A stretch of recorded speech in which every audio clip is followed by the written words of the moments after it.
जितनी हाइट पे ये मस्जिद है लगभग उसी हाइट पे ये दूसरी भी बिल्डिंग है, आप देख सकते हैं। अगर ये इलीगल है कंस्ट्रक्शन तो फिर बाकी लीगल कैसे हो जाएगा? उस पर क्यों नहीं है आपकी नजर, सिर्फ मस्जिद पे क्यों नजर देते हैं? ऐसी टिप्पणी करने का अभिप्राय सीधा सीधा है कि वो हमारे हिंदू समाज की भावनाओं को आहत करने की कोशिश कर रहे हैं।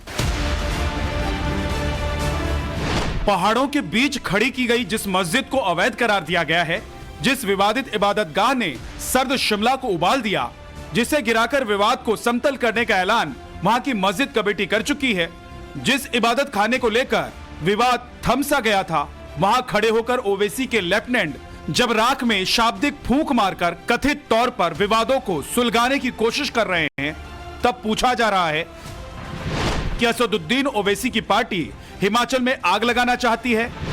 क्या शोएब जमई ने जो किया उसमें ओवैसी की भी मर्जी है? क्या वोट के लिए ओवैसी के लेफ्टिनेंट विवाद बढ़ाना चाहते हैं? इन सवालों का जवाब जानने के लिए सबसे पहले वो तस्वीर देखिए, सुनिए और समझिए कि ओवैसी के दूत संजोली के विवादित मस्जिद के अंदर खड़े होकर कैसे शाब्दिक आंच पर जज्बातों को उबालने की कोशिश कर रहे हैं। अच्छा, आप देखिए, जितनी हाइट पे ये मस्जिद है लगभग उसी हाइट पे ये दूसरी भी बिल्डिंग है, आप देख सकते हैं। उधर दिखाइए, इधर देखिए,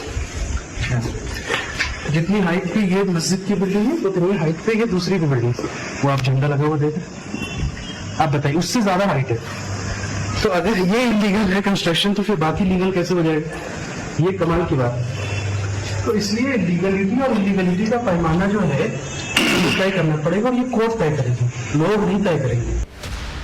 जिस विवादित मस्जिद में खड़े होकर शोएब जमाई ज्ञान बांट रहे हैं, दूसरी इमारतों से मस्जिद की तुलना कर कानूनी और गैर कानूनी का विश्लेषण कर रहे हैं, उस मस्जिद में जाने पर रोक है, वहां पहरा है, लेकिन वो वहां ऊपर पहुंचकर अदालत की कुंडी खटखटाने की बात कर रहे हैं। अगर लीगलिटी और इलीगलिटी का पैमाना ऐसे तय किया जाएगा तो फिर 7,000 जो चिन्हित है फिर उसका क्या करेंगे? इसलिए PIL हम डालेंगे इंशाल्लाह, हिमाचल हाईकोर्ट में डालेंगे और ये जानेंगे कि भाई बाकी जगह जो डिमार्केशन किया हुआ है उन्होंने, उस पर क्यों नहीं आपकी नजर, सिर्फ मस्जिद पे क्यों नजर देते हैं? ये सवाल पूछने की चीज हम पूछेंगे, हम और दिल्ली के बड़े वकीलों के साथ इंशाल्लाह हम एक पैनल बना के एक PIL के जरिए से हम काम करेंगे, कानूनी तरीके से काम करेंगे। मुसलमानों की एक मुश्त रहनुमाई का दावा करने वाली पार्टी के नेता कह रहे हैं कि शिमला में मुसलमानों की तादाद कम है, सपोर्ट सिस्टम भी बहुत ज्यादा नहीं है, फिरका पसंद ताकतें आवाज उठा रही हैं, इसलिए हमारी जिम्मेदारी इन्हें सपोर्ट करने की है। शिमला में रहने वाले जिन मुसलमानों का समर्थन करने के लिए ओवैसी के करीबी पहुंचकर भावनाओं को भड़का रहे हैं, वही उन पर सवाल उठा रहे हैं। उनसे यही आग्रह करते कि भाई तुम हमारा संजोली का माहौल मत खराब करो, हम जो हमारा जो चला सिस्टम हमने खुद पहल करके जो हटाने को हम तैयार है, और बिल्डिंग का वीडियो दिखा रहे हैं, उनके तो नक्शे पास है, उनको क्या पता कि आगे क्या रूल रेगुलेशन है। हमें पता ही नहीं था कि भाई वो आए क्यों, उनका मकसद क्या है और किस पार्टी से वो रखते संबंध रखते हैं। उन्होंने जो काम किया है, उनको यहाँ की हिमाचल प्रदेश की जो हमारी प्यार मोहब्बत ये जो यहाँ का माहौल है, उनको यहाँ के इल्म नहीं है, पता नहीं है, मगर जो उन्होंने किया उसका हमें बहुत कहने के सख्ताई के साथ खंडन करते हैं। और हम एक और बात अर्ज करना चाहते हैं, कोई भी पार्टी वाला या कोई भी ऐसा व्यक्ति, हम उनसे आग्रह करते हैं कि हमारे हिमाचल प्रदेश में कोई भी ऐसी इंटरफेयर ना करे।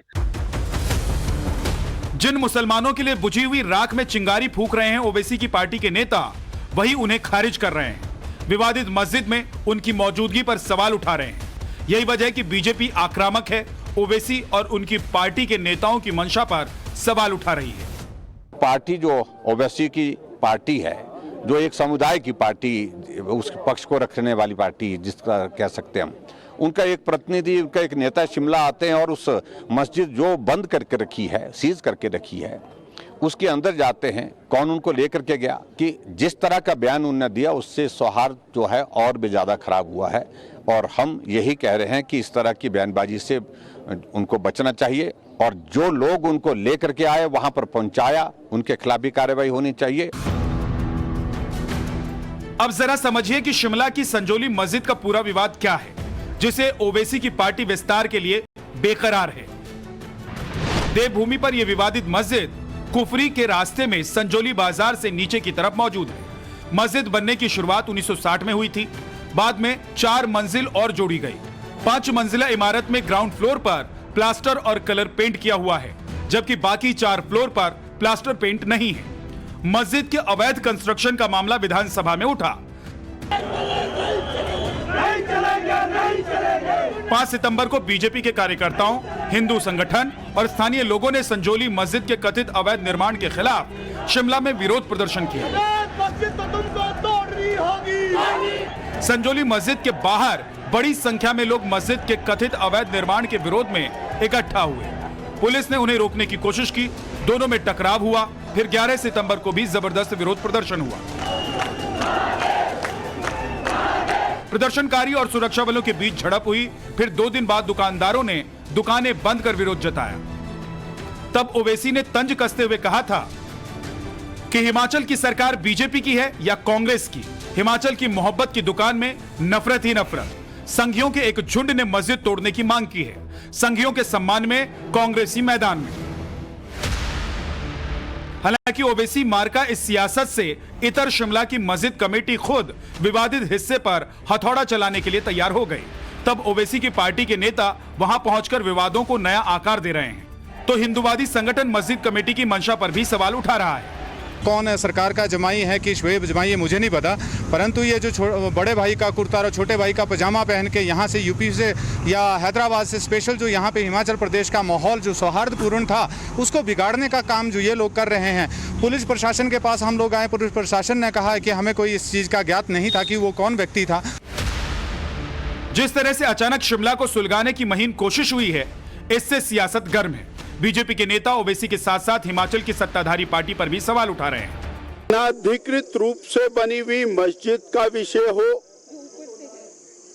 उसके अंदर कोई भी व्यक्ति आज के समय में विवादित बयान देकर भावनाओं को भड़काने का प्रयास करता है, उस विषय में भी सरकार को गंभीरता से नोटिस लेने की जरूरत है।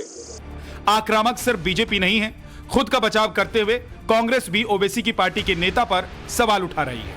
हिमाचल में आए हैं और हिमाचल का राजनीतिक माहौल खराब करने की कोशिश कर रहे हैं, ये बहुत दुर्भाग्यपूर्ण है। ये मैटर सब जुडिस है, ये मैटर कोर्ट में है और इसके ऊपर इस तरीके से वहाँ पे जाके कोई वीडियो बनाना, वहाँ पे जाके उसको सेंसेशनलाइज करना, सनसनी बनाना, ये दुर्भाग्यपूर्ण है। तो इसके ऊपर जो है वो कार्रवाई होनी चाहिए और जहाँ तक इसके अवैध होने की बात है वो मैटर कोर्ट में है, कोर्ट से निर्णय लिया जाएगा कि क्या इसका जो है फैसला आने वाले समय में लेना है। कांग्रेस, बीजेपी और ओवैसी की पार्टी के बीच सिर्फ पहाड़ पर सियासत नहीं उलझी है। ओवैसी के दूत सिर्फ हिमाचल में लोगों की भावनाएं नहीं उबाल रहे हैं, बल्कि मुंबई में भी कमोबेश यही कर रहे हैं। शिमला को शोएब जमाई सुलगाने की कोशिश कर रहे हैं, तो मुंबई बॉर्डर पर इम्तियाज जलील सैकड़ों समर्थकों के साथ उतरे थे। नितेश राणे और संत रामगिरी महाराज के खिलाफ कार्रवाई की मांग को लेकर इम्तियाज जलील ने विशाल मार्च निकाला था, हालांकि पुलिस ने उन्हें रोक दिया था। अब शिमला में शोएब जमी के खिलाफ केस दर्ज हुआ है। सरकार का दावा है कि देवभूमि पर शांति कायम रखने के लिए जो कुछ भी करना होगा किया जाएगा, क्योंकि सवाल लगातार पूछे जा रहे हैं कि क्या ओवैसी के लेफ्टिनेंट शिमला को सुलगाने की कोशिश कर रहे हैं। Bureau report, times now Navbharat.